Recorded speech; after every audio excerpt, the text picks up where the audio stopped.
This summer, I've been crisscrossing Canada, checking out all sorts of Ducks Unlimited Canada projects.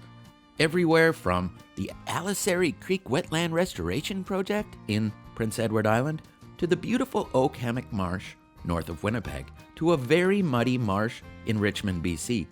And much to my father's excitement, our family farm just north of Brandon, Manitoba, twice.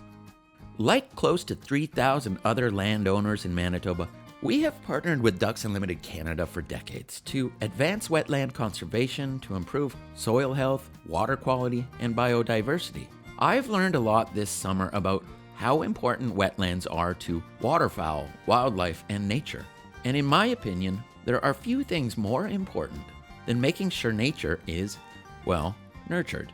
Check back later this week to see a longer video about how our partnership with Ducks Unlimited Canada has restored and protected our very, very beautiful natural habitat.